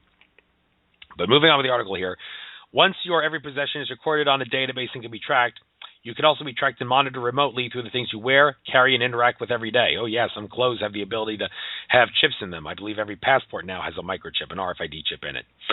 We may be standing on the brink of that terrifying world of global corporations and government agencies have their way. It's the world that Walmart, Target, Gillette, Procter & Gamble, Kraft, IBM, and even the United States Postal Service, which is a private agency, by the way, want to usher in within the next 10 years. It's a world of radio frequency identification. Hang on, folks, let me just get a drink here. Your radio frequency identification, the Gwen Towers, Conspiracy Theory with Jesse Ventura episode, by the way. They talked about in that episode how the Gwen Towers can cause people to talk in gibberish and such. The Gwen Towers are also used, as Alfred Webre has talked about, not just to interact with your brain waves to make you speak in a gibberish tongue, as sometimes some people have, but also it's used by the NSA to get your heat signature, because every human body has a unique heat signature, a unique light emission spectrum. You can't normally see it because it exists outside visible light, but it is there, and each person's is unique, just like each fingerprint is unique. And the NSA can track and monitor you through that.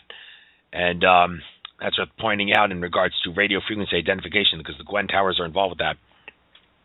Radio frequency identification, RFID for short, is a technology that uses tiny computer chips, some smaller than a grain of sand, to track items at distance.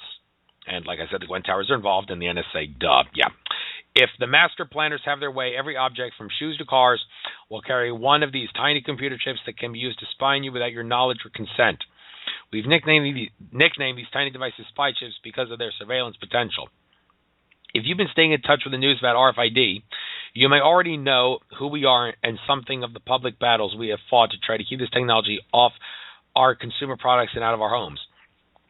In case you don't know who we are and why we can make such claims with conviction, an introduction is in order.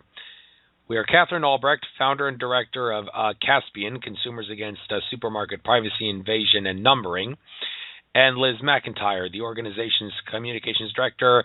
Caspian is a Caspian is a grassroots organization that has been tracking customer privacy issues since 1999.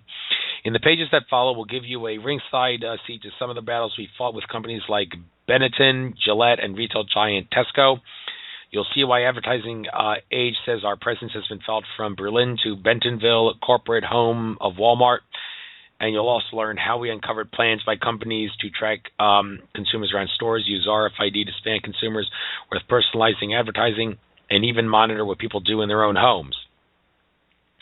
We're also suburban moms who've taken on some of the largest corporations in the world because we care about the future our children will inherit and if this dangerous technology is unopposed. Oh, yeah, I got into that with the whole thing about acclimating kids in public schools to have their rights violated, to make everybody think they should have their rights violated.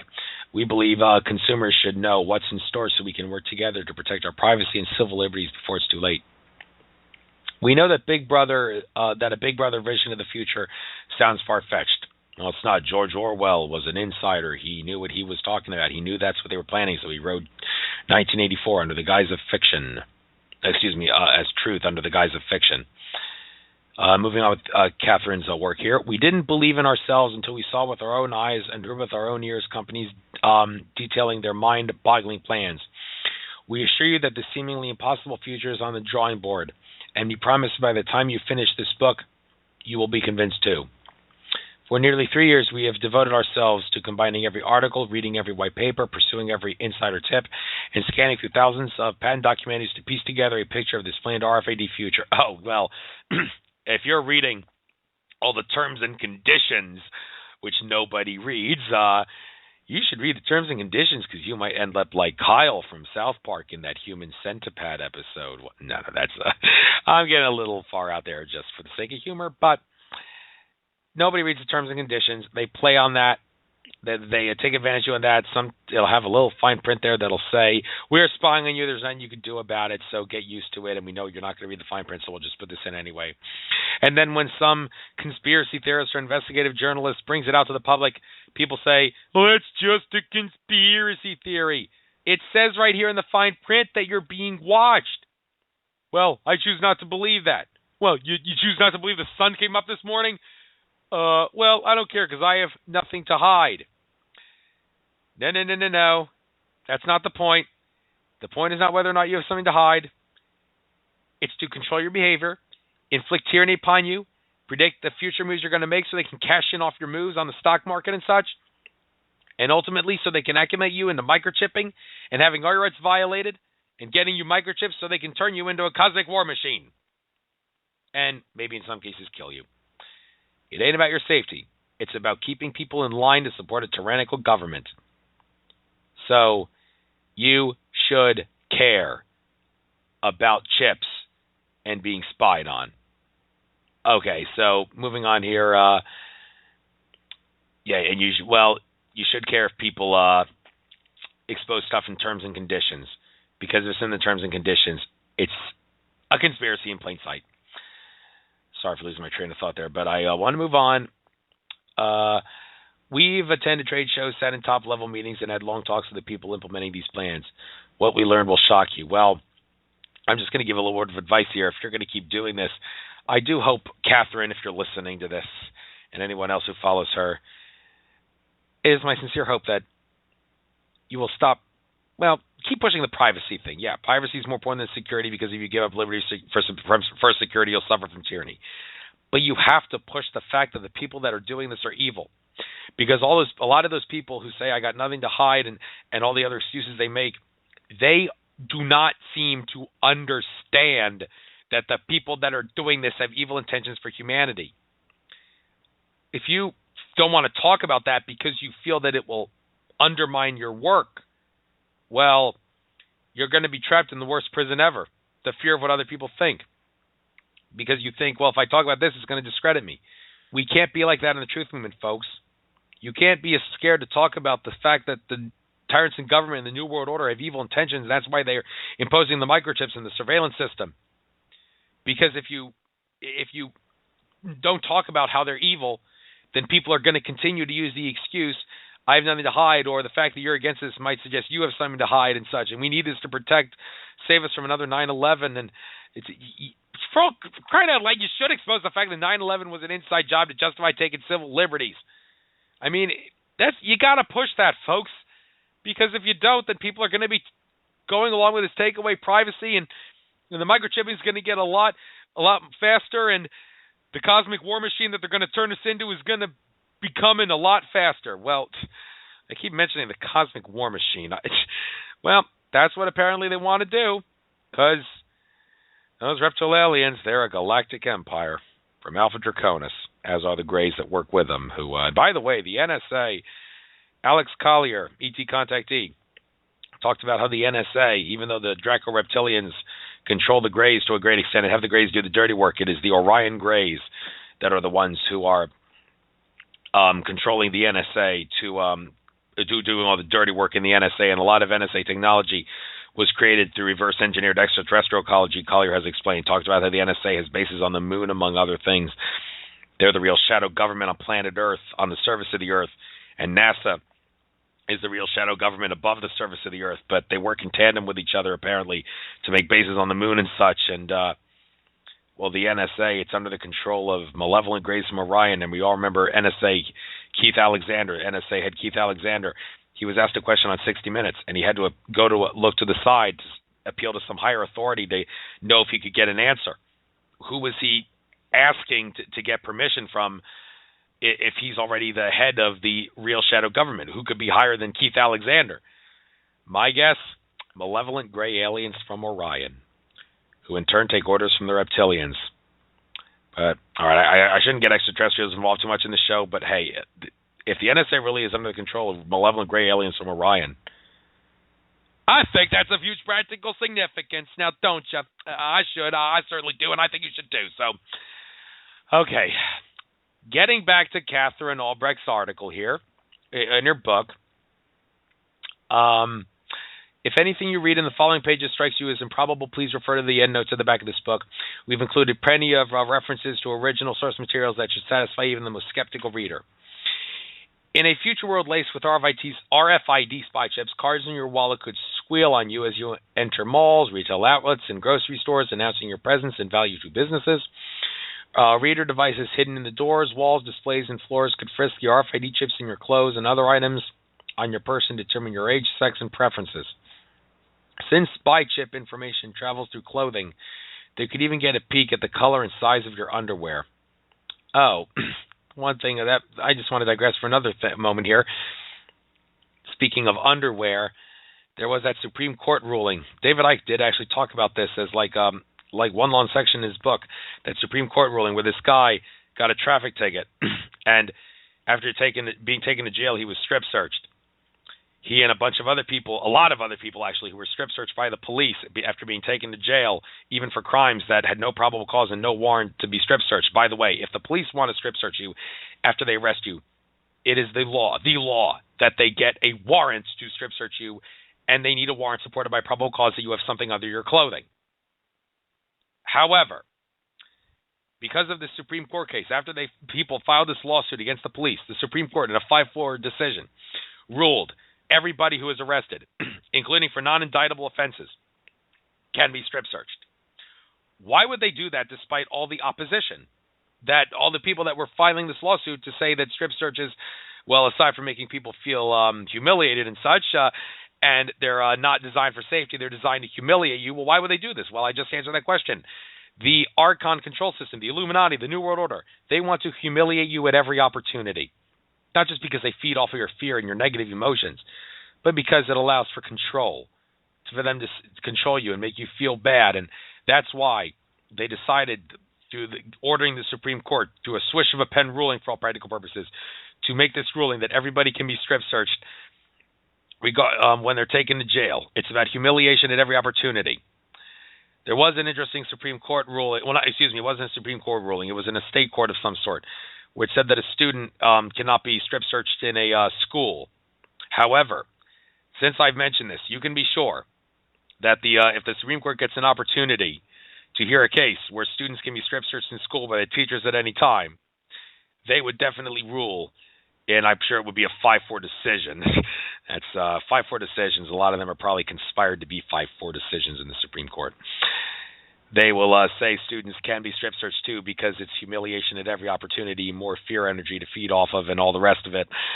So parents, please understand that if the courts have the opportunity to rule that students can be strip searched in school, you must oppose it, and you must say it's not for our safety, it's about humiliation. So since I just brought that up because they said the whole thing about size of your underwear, and it just seemed appropriate to mention that. But they want to humiliate you, and that is also what the TSA is all about to a great extent.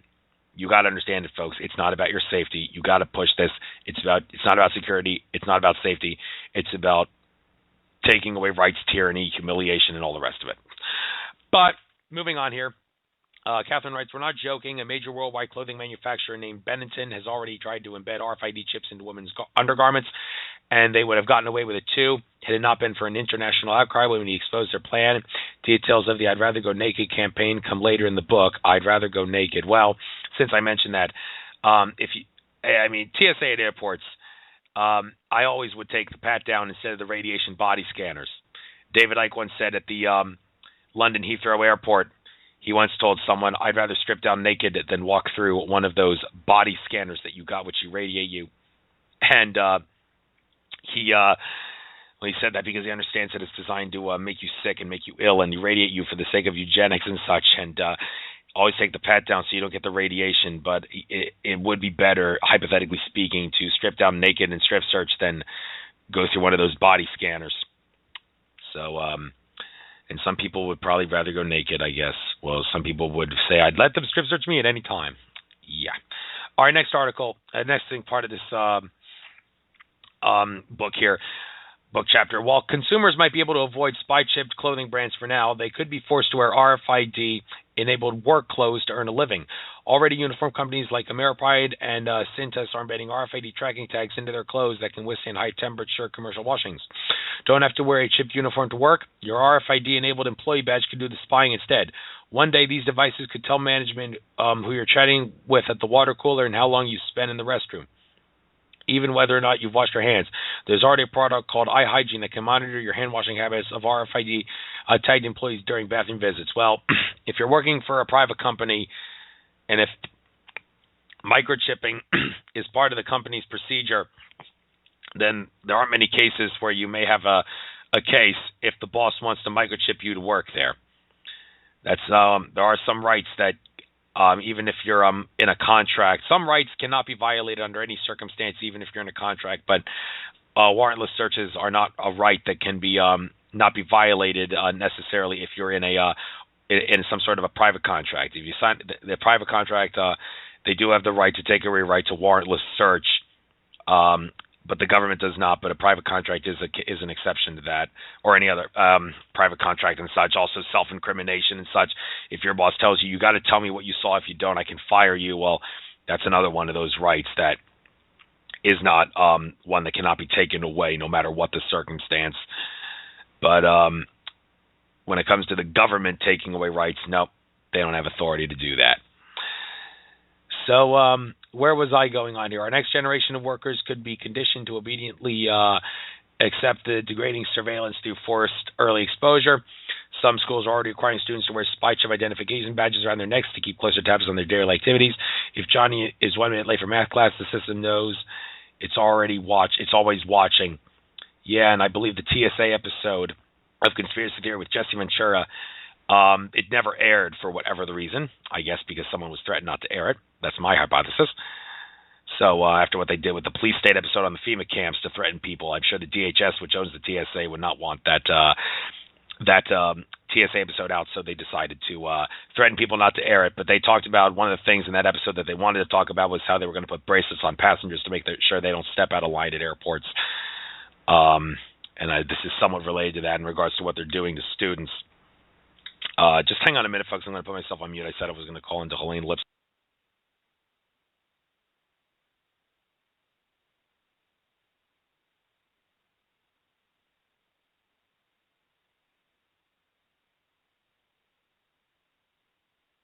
Yeah, folks, sorry for that delay. I just wanted to call into the Helene Lipson show because she's back on the air. And, well, if she's going to call into the phone, I don't know if she's going to. She probably will.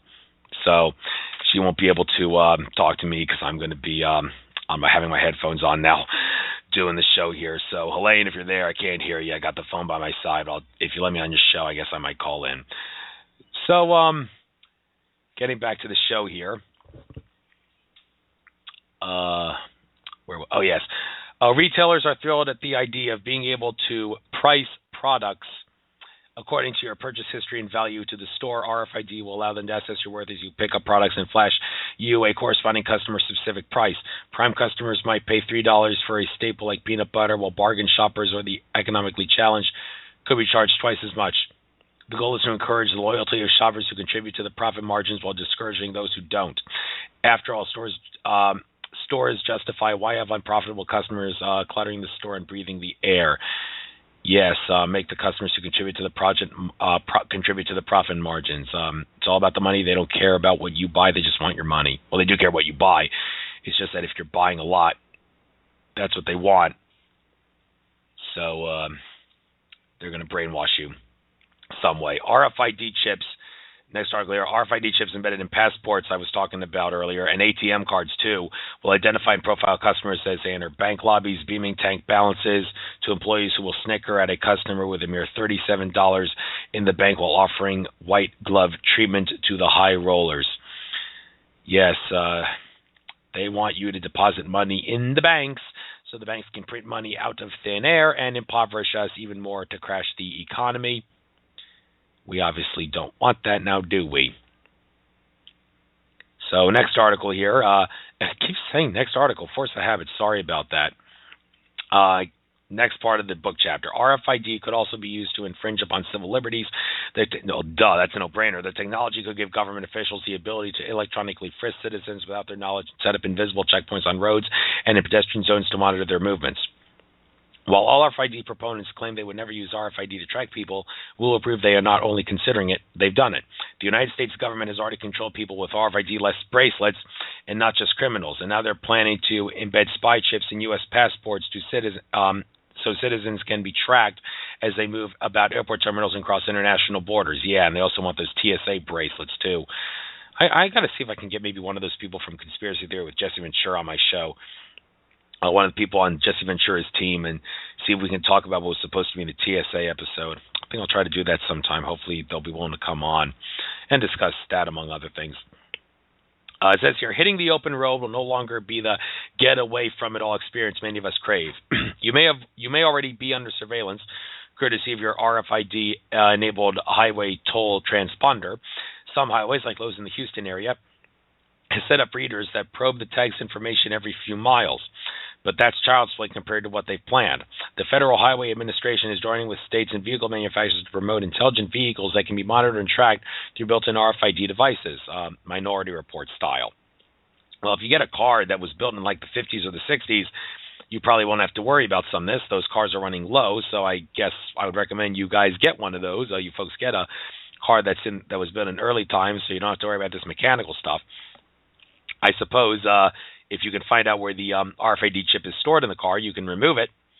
Problem is, well, would they do this? I don't know. If you remove the chip, the car will no longer be operational. Would they do that?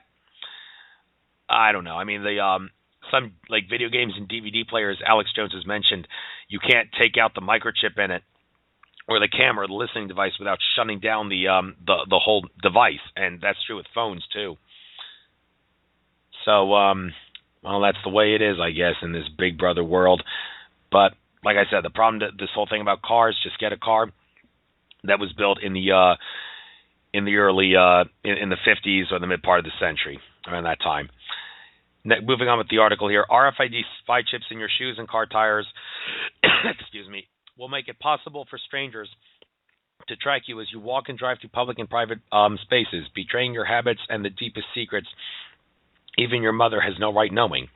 Pair RFID devices with global positioning GPS technology, and you could literally be pinpointed on the globe in real time, creating a borderless tracking system that already has law enforcement, government stalkers, and voyeurs salivating. Yeah, there are law enforcement police departments that are using this. So if your police department is using it, make sure you understand the police department isn't doing it for your safety. They're doing it to control you, just like the tyrants in government. Let me see how much I got here. I've only got 10 minutes here, so I guess I have to do this on the fly here. There will be no more secret love letters in the RFID world either, not if the U.S. Postal Service has its way. They would like to embed every postage stamp with an RFID chip that would enable point-to-point tracking. Even more disturbingly, RFID could remove the anonymity of cash. Already, the European Union has discussed shipping euro banknotes, and the Bank of Japan is contemplating a similar program for high-value currency. Your every purchase could be under a microscope. Hang on, I think Elaine's trying to talk to me. No, she's not. She's just talking to someone else, I guess. Just heard her voice on the phone. It says here, your every purchase could be under a microscope. Yeah, you don't want that. So could your trash. In the RFID world, garbage will become a snoop and criminal's best friend. Today, it's a dirty job sifting through diapers and table scraps to get at telltale signs of a household's market value habits and purchases. In the RFID world, scanning trash could be as simple as driving down the street with a car-mounted reader on trash day.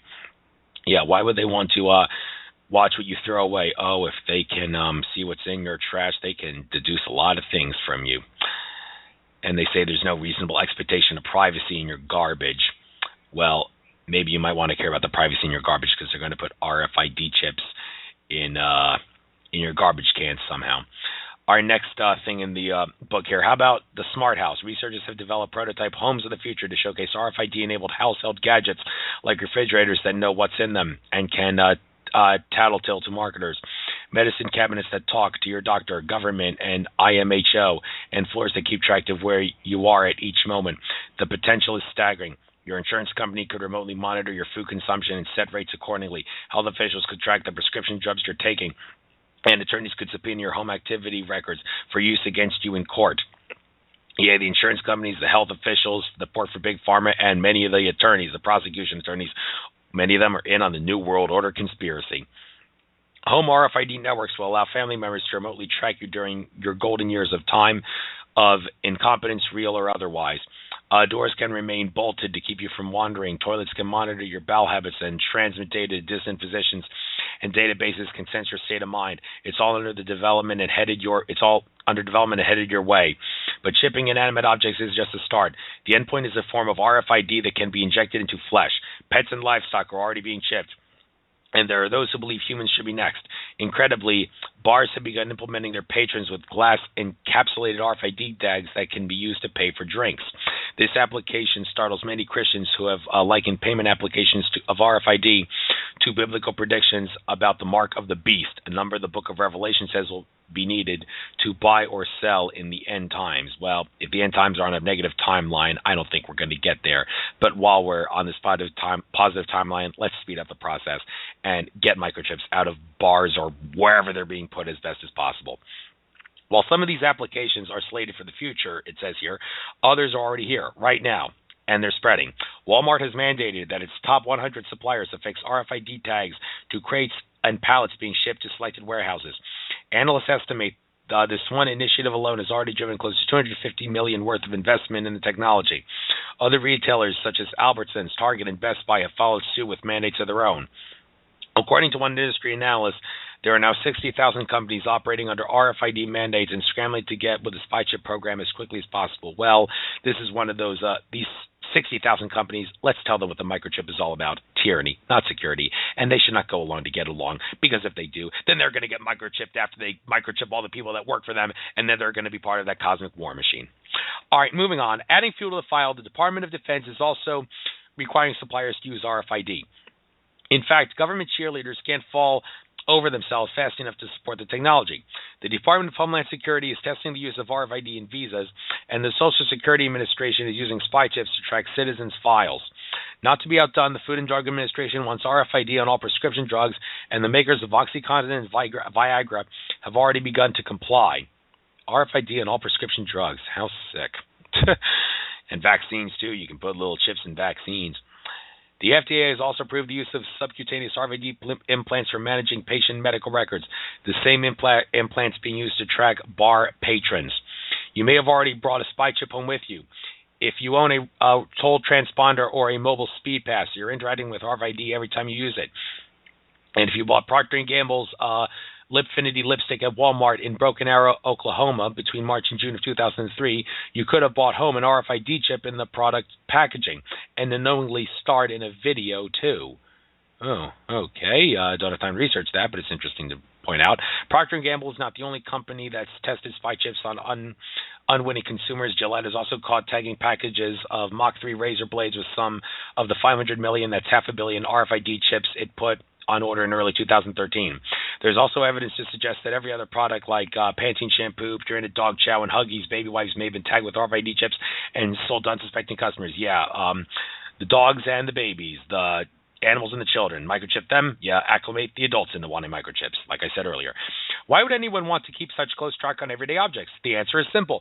Businesses want the technology to give them complete visibility of their products at all times.